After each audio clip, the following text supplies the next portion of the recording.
King of Rock, Daryl Mack, devastating mic controller, Grandmaster Get High. Oh, my goodness. Daryl making comics, Wow. Daryl making cookies, DMC in the place to be, 1/3 of the mighty Run DMC. Yes. Daryl McDaniels, welcome back to 91X. Thank you. This is the place to be. Dude, it's such an honor when Halloran was like, hey, DMC's going to be in town. I'm like, yeah, anytime. Of course he can come through. Yeah, he's the man. She Gets Me High. Yes, my new song, it was years in the making, too. Yeah. And it was all organic. It's like, okay, it's a story. Yeah? Couple of years ago, my friend Sonic, who's a hip-hop R&B producer, Right. said, D, you need to do a new song. I got this idea for you. So he came up with the idea to do Ram Jam's Black Betty over. Classic. Yeah. And but people don't know, Ram Jam was a hip-hop disco break on Super Disco Breaks Volume 4 or 5. Just the in break. The 70s and 80s. Yeah. So it was one of those, along with James Brown and Rush and all the hip-hop break beats, Grandmaster Flash and Bambaataa and Kool Herc would use. So Yeah. Ram Jam was in there. But he sampled it. I laid the verses. We sampled the voices and the music and everything. Then he goes to a football game. So, you know, at football and hockey games, if you're sitting there, especially football and hockey, Yeah. more so not basketball, but then Rage Against the Machine comes on, Black Sabbath comes on, Beastie Boys comes on, Motley Crue comes on, Run DMC comes on. Yeah. So he comes back to me and says, D, you got to do this record live. Yeah. And I'm like, we don't have a label, no management, no nothing. So long story short, I go to this event for MTV. Mm-hmm. So he's like, D, you got to find musicians, and you got to find a live singer. Yeah. True story. So I go to this thing for MTV. Every time I would go in the room, people would go in the room, come out of the room, I would hear, he's brilliant. He has one of the best voices ever. Oh, he's phenomenal. And he also did Broadway Phantom of the Opera. Uh-huh. So I look in the room, and it's Sebastian Bach sitting there. And you know Sebastian, he's a walking history encyclopedia dictionary of music. Yeah. So he's like, yo, D-Man, what's up? You know, with that Sebastian. I love you guys, man. He starts doing Run DMC records or whatever. Yeah. What you got going on? I go, well, I got this idea to do Ram Jam. As soon as I said Ram Jam, he gives me the 411. And then I said, yeah, I need somebody to sing it. Done, D, I'll do it. So long story short, this is in California. He says, meet me at the studio. We go to the studio.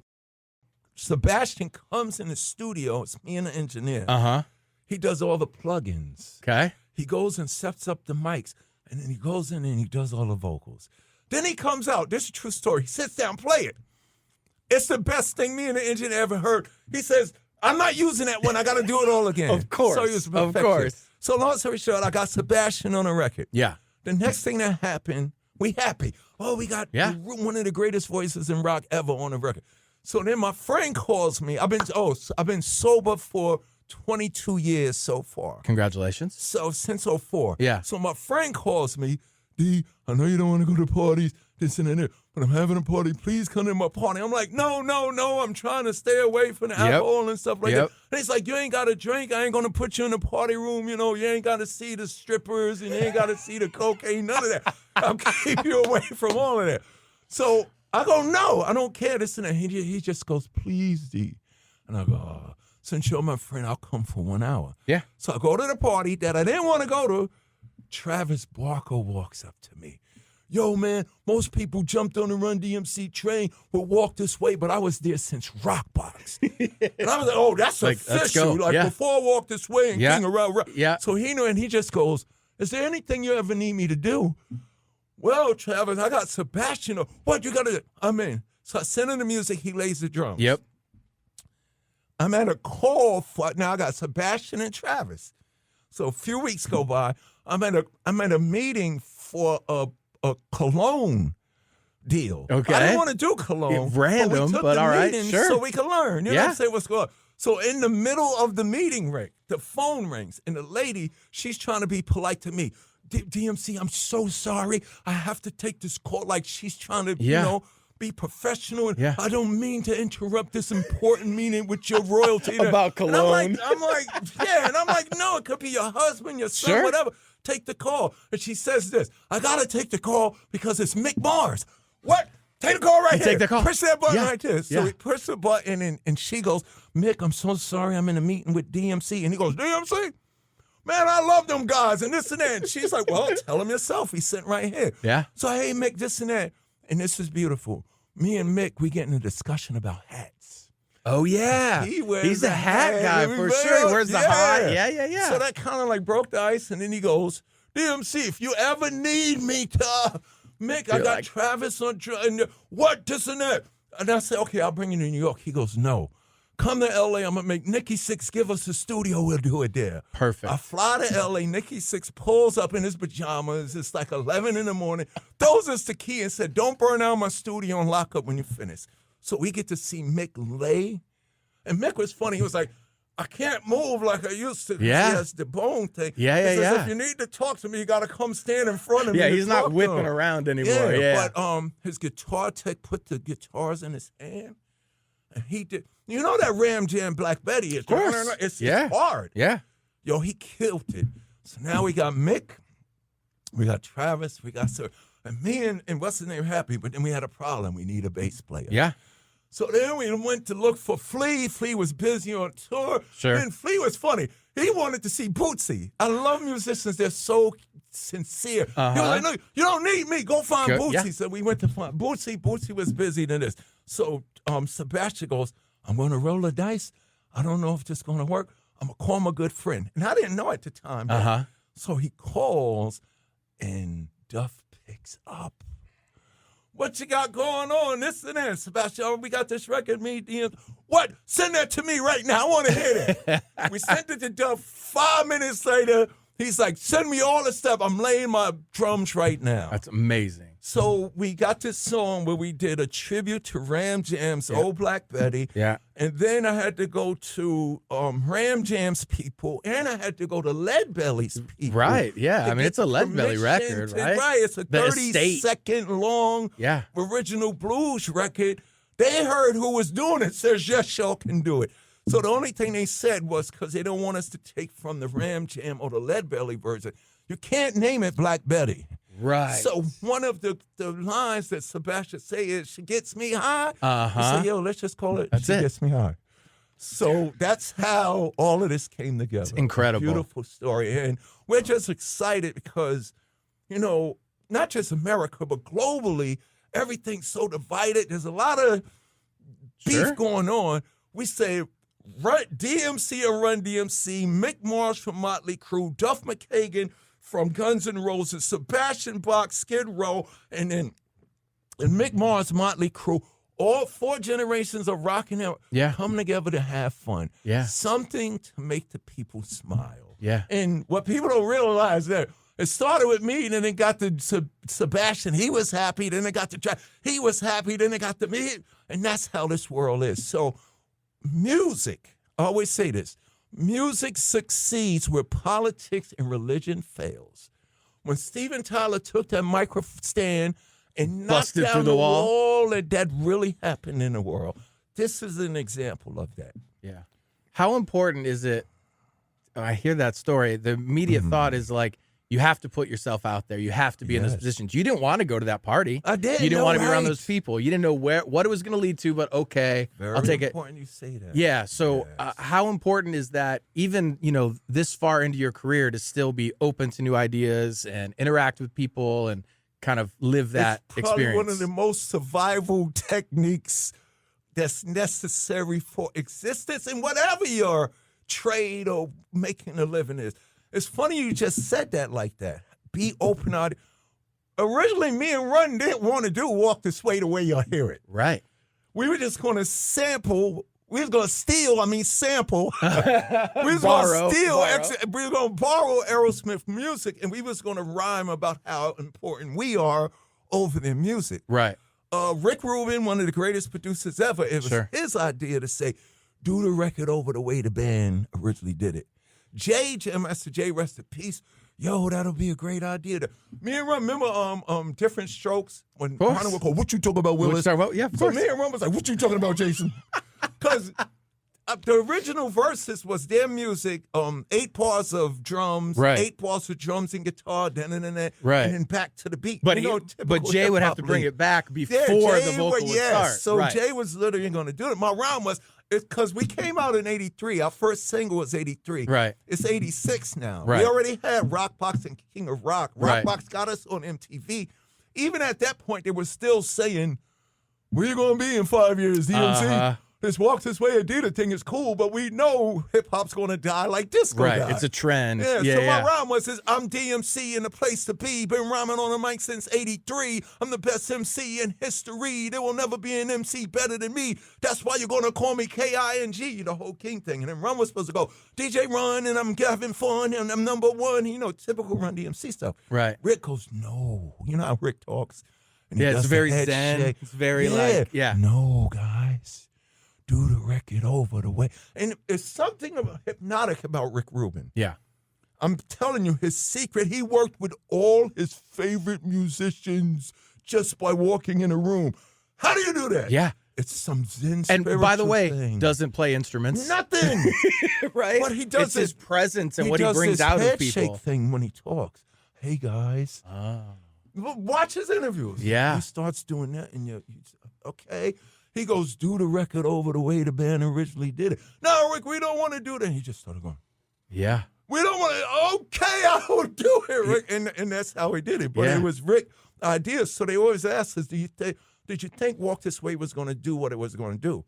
No. And even to this point, if me and Run would have did it over the way the band did it, Yeah. without them, it wouldn't have meant so much. Rick was smart. He said, do the record over the way the band did it. While me and Run was doing that, he calls Boston. Mm-hmm.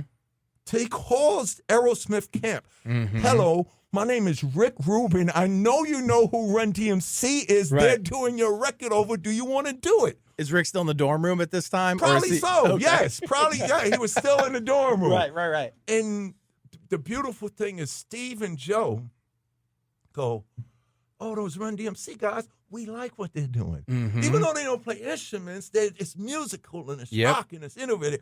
They said, what do we got to lose? Yeah. The fact that Rick put us with him, so when you saw us, you saw people coming together. Mm-hmm.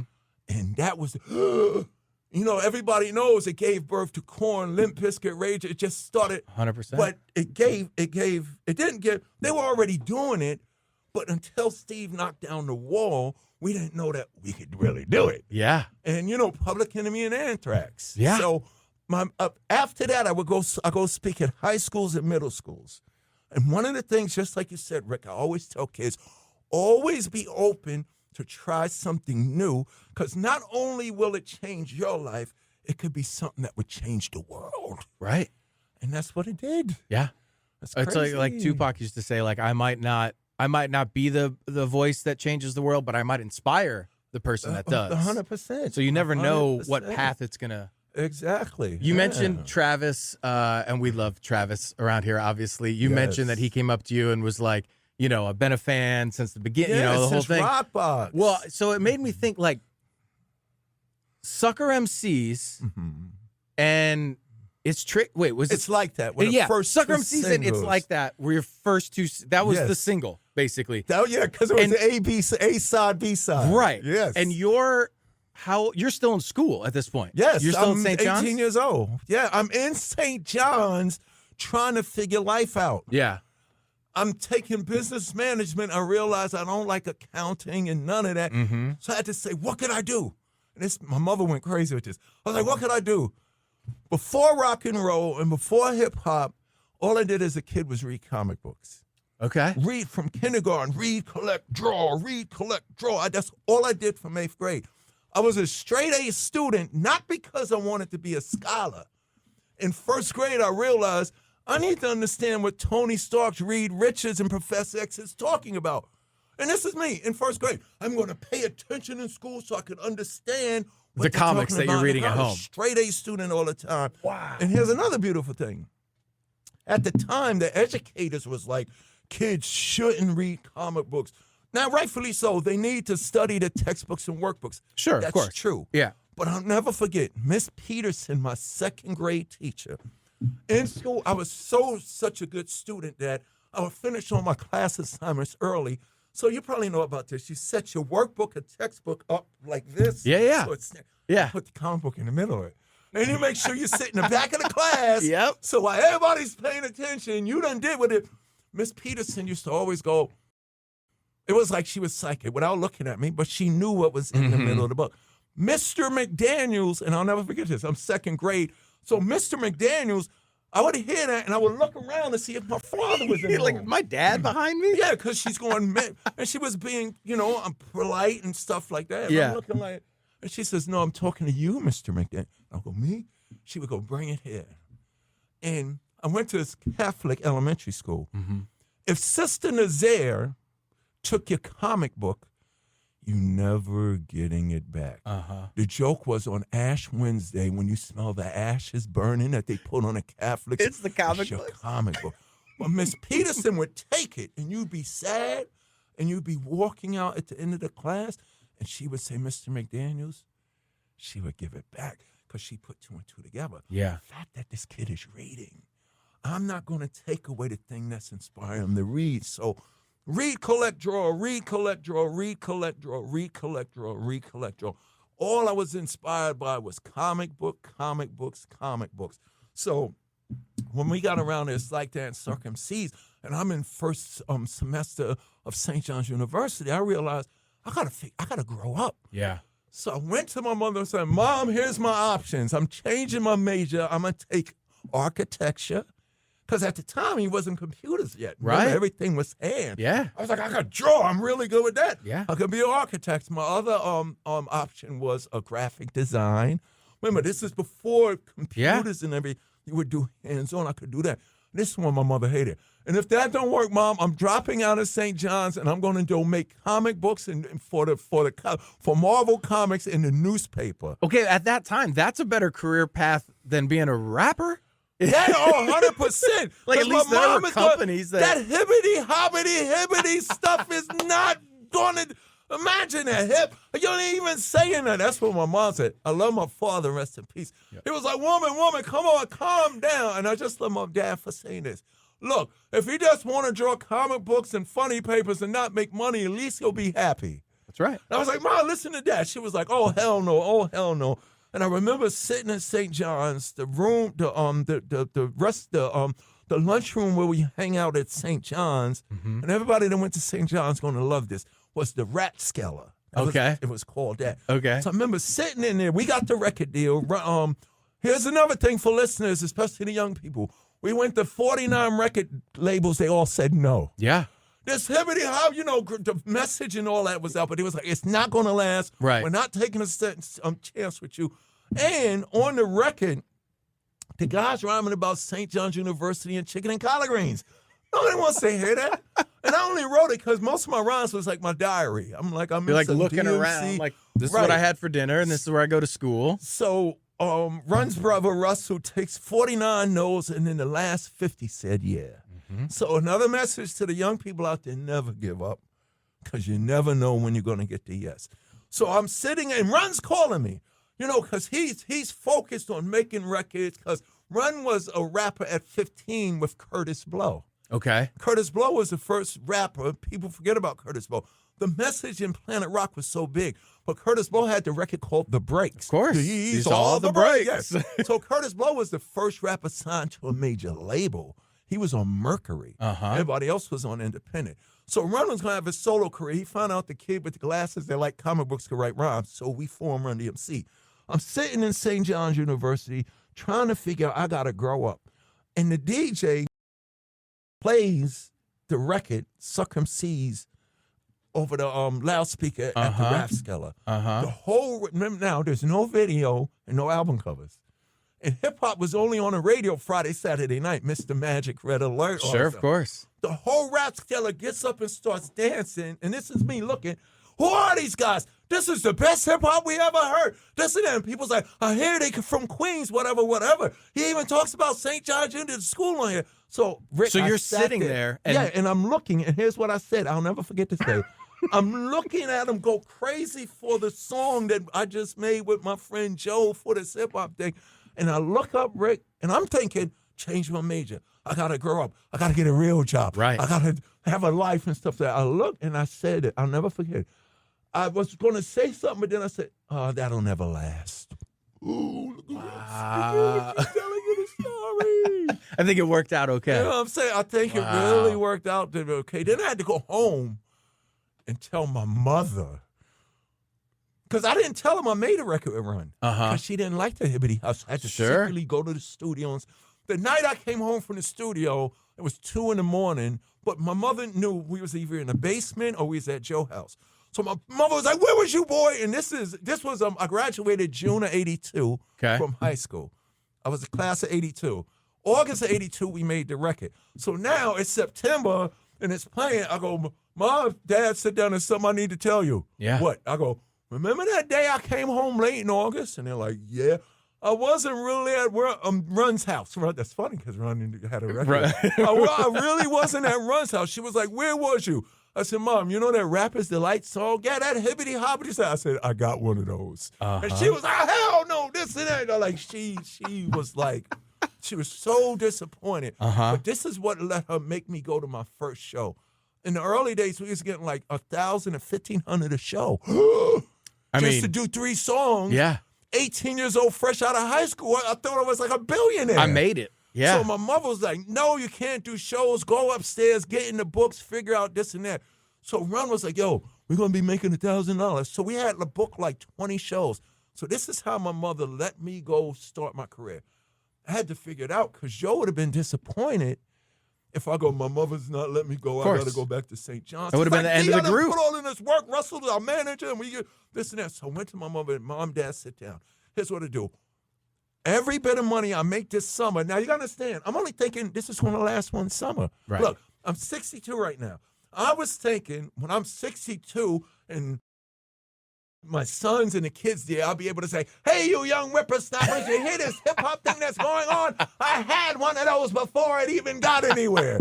Just like that circumstance. You had one, yeah. So I said, Mom, whatever money I make this summer, I'll use it to pay my own tuition. They had the little power, oh, you could go. I took a leave of absence from St. John's University because you got to go. I've been absent ever since. It just kept going. We did 1 single, 2 single, and then we did the album. Yeah. Did Mom ever come back and go, you were right? No, she still didn't believe. She did say, yo, I'm proud of you. Great.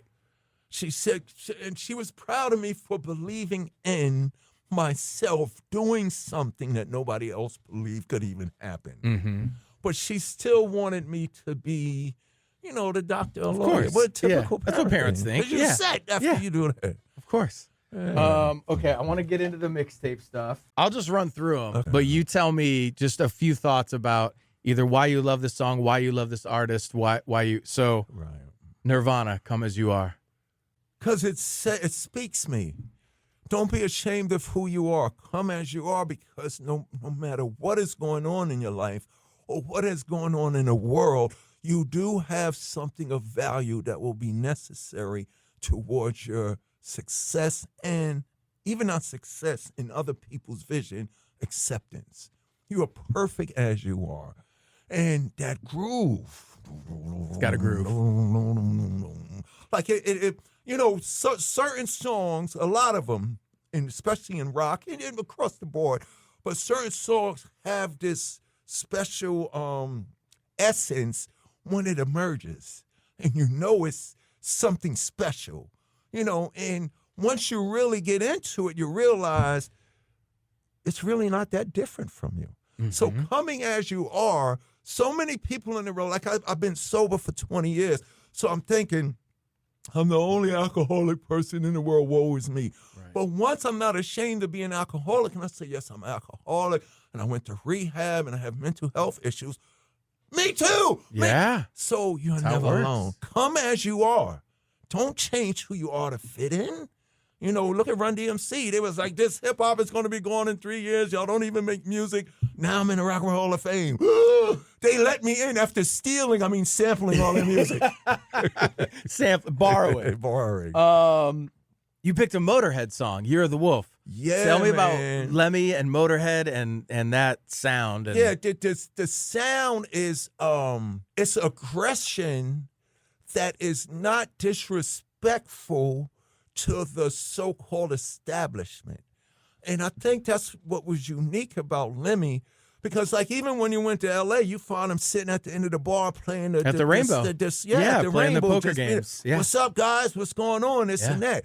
And for them, it was like, you know, some music is saying, okay, the world is wrong if you're not this, and you're wrong if you're not that. I think what Motorhead represented, and that kind of like the spiritual feeling of hardcore and punk rock and all of that.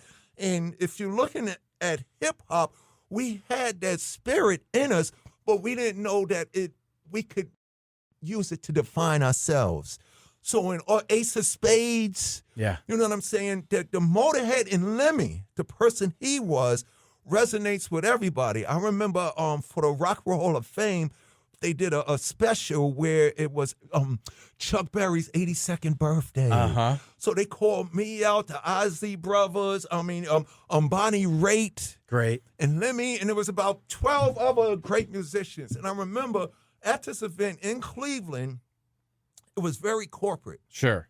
Business, those are the like very sit down. Yeah, and you know, now with Bonnie Raitt, Lemmy, all of that. So you can imagine what management, what agencies, all day.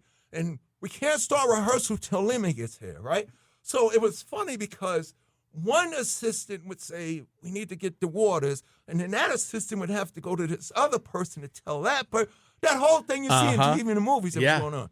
So Lemmy finally shows up. He walks in, and I never saw this was a powerful thing.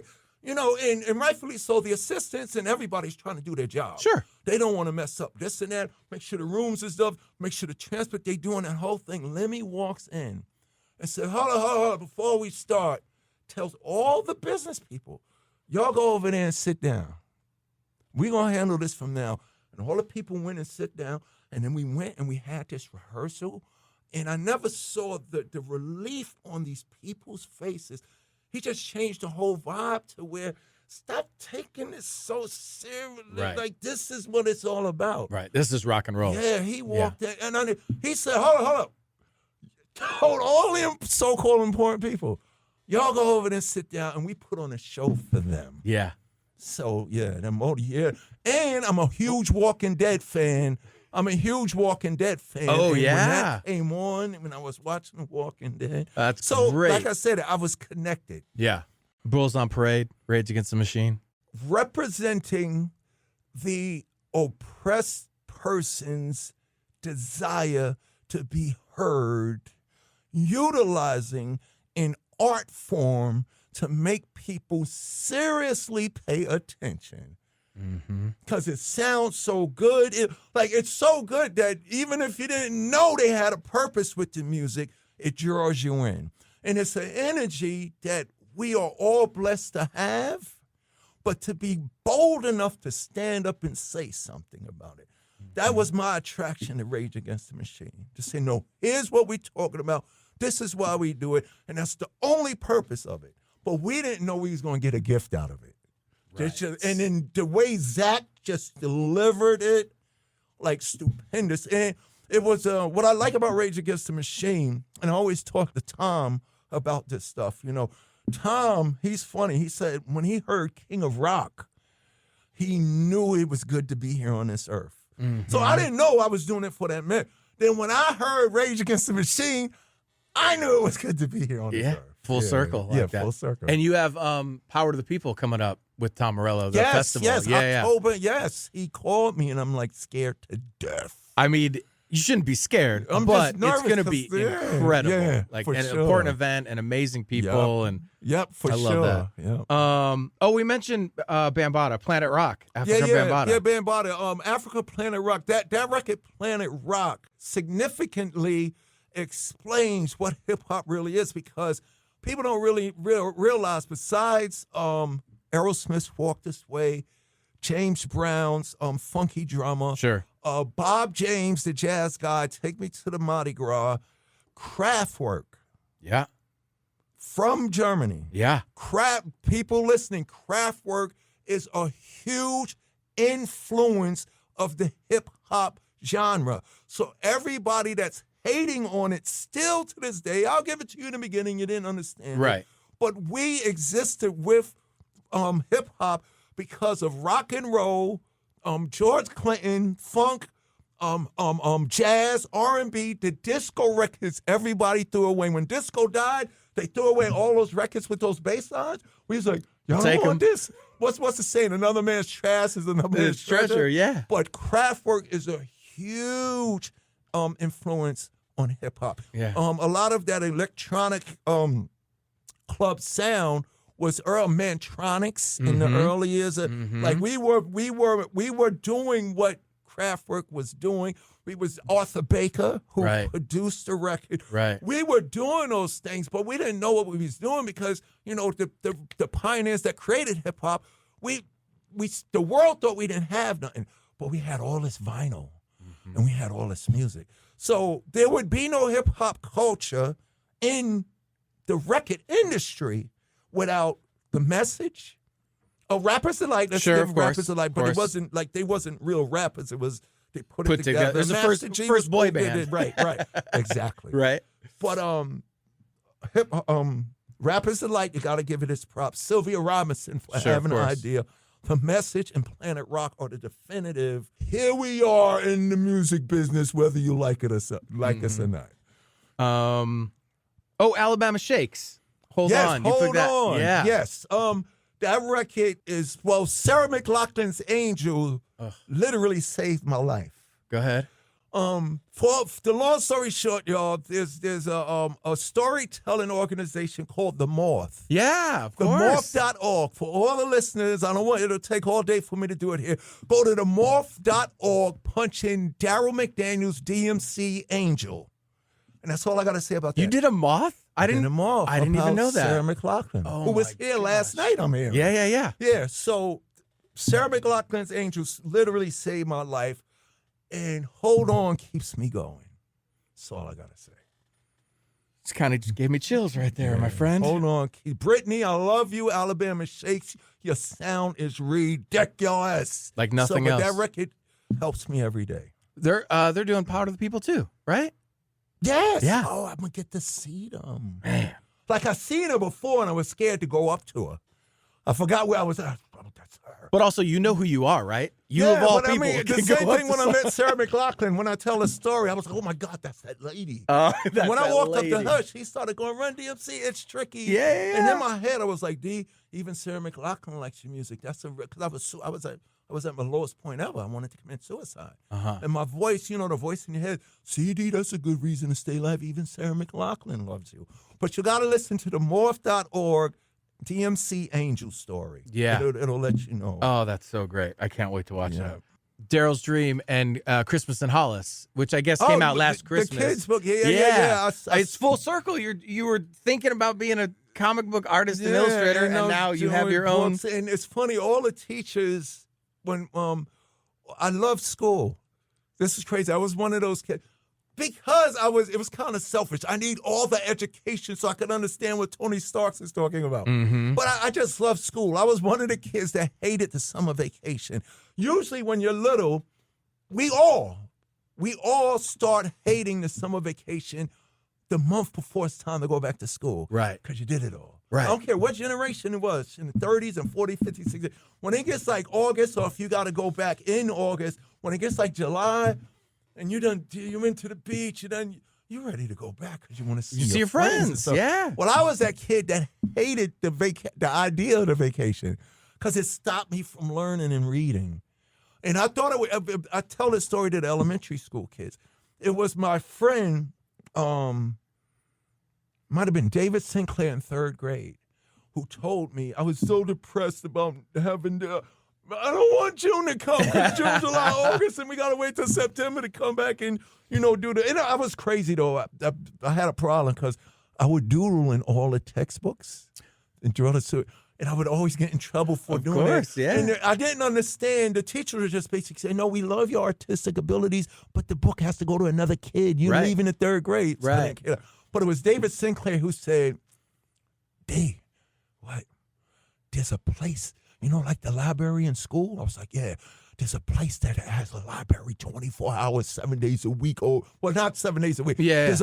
What do you mean? It's called the New York Public Library. I was like, what? So in third grade, I'm at Mom. It was like a license. Mom, I got to get a library card or something. So David Sinclair put me up on that. That's great. So, yeah. Oh, I love that. I met you once. I don't expect you to remember. I worked at Yahoo Music. This was like in 2005, 2006. You came through, and I brought in my copy of Raising Hell, and Run had been there not that long before, so he signed it for me. And then I asked you to sign it. You was able to get me. Wow. And then you signed it. And then what I thought was so important is you made sure to also sign for Jam Master Jay. And I was talking to someone else in the building today, and he had that same exact story. Said, when you came through, and I think even we have a poster for when you played a 91X show, you sign it, and then you sign it for Jay. Yes. See this belt buckle? Uh-oh. Oh, there it is. See this belt buckle? I wear it every day, so every time that you see me, I'm still chilling with Jay. Thank you for coming back to 91X. No, thank you for letting me in, man. Of course. This is so cool. Anytime. This is a really cool conversation because, most interviews is, where'd you start, this and that stuff, you really got into what it was like in those situations. Well, thank you for saying that. No, and it was really cool. You made me think, oh, wow, Miss Peterson, I shouted out. That's great. David Sinclair. Shout out to David Sinclair. I love that. Yeah. Well, I always take a moment to think, like, 91X is an independent radio station. We can sit down, we can have these conversations with artists. So let's have a real conversation. And we'll edit it however, and we'll post it as a podcast and the whole thing. But it all starts with the conversation, for sure. Right. And like, this will be something I take with me forever. So I appreciate that. So thank you. I'm happy to conversate with you and not just give you autographs. Yeah. Because I tell we all in this together. You know what I'm saying? Absolutely. And it's funny because I never wanted to be in show business. But it was Joe who saw that I had something. And in 8th grade, he saw my rhymes and he said, D, whenever I make my record, I'm putting you in my groups. 4 years went by. We went to completely different high schools. But I'll never forget, in August of 82, the phone rings and Joe goes, D, remember when I said if I do a record? I'm like, yeah, Joe, that was in 8th grade. Grab your rhyme book. We're going in the studio. And history was made. It was crazy.